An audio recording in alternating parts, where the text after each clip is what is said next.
It's no easy task. All of these things take structure and order. Starting a new business. Scott Neal This is just one big cooking pot. is learning that firsthand. You put in your grains, your waters. Pouring every ounce of his energy into creating the American Freedom Distillery in St. Petersburg. But making whiskey for a living isn't his first career. I joined the Army back in 1986, right out of high school, and I spent 25 years in the Army Special Forces. He was a Green Beret, one of the first on the ground in Afghanistan after 9/11, fighting the Taliban in Iraq and Africa as well. We ousted over 50,000 Taliban and 10 to 20,000 Al-Qaeda in 90 days in less than 100 Green Berets. He ended his career in Tampa at Special Operations Command, but was faced with one of the biggest challenges of his life. Who am I if not a soldier? And I realized at that time that, I need to do something here, right? I want to live the American dream that I'd been defending. And that's when I started to really understand what is it going to take to transition out of the military. A vacation with a friend to Yellowstone National Park gave him his answer when he stopped into a little craft distillery. And you just saw them work as hard as they could for a great product from America. And we actually stopped our trip short and we planned to hit every craft distillery from Yellowstone to Florida. He quickly gained the passion, but had to learn to understand how to turn that passion into profits.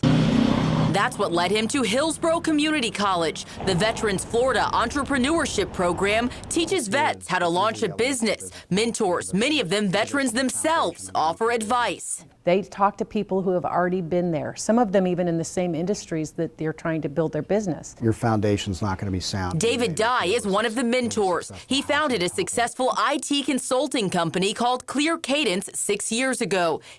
His background made him the perfect match for Robert Blackledge, an Air Force veteran who earned his master's degree in business after leaving the military, but still couldn't find a job. I entered the market looking for an entry-level job and found that all of them wanted, or the majority of them wanted, 1 to 2 years experience. Blackledge is now inspired to create a website called CourseAlign. The business model connects educators with recruiters to match skills to potential employees. So as they develop that curriculum, they'll actually see what employers are hiring for, what skills they are looking for. Every veteran's ultimate goal in the program is to become a self-made business owner. I believe we had 11 businesses that launched, and still probably 8 or 9 that I expect before the end of the year. Dan Watson hopes to be one of them and use his success to give back. The Coast Guard veteran turned firefighter launched Evado Cattle Company to provide local, affordable pasture-raised beef. The side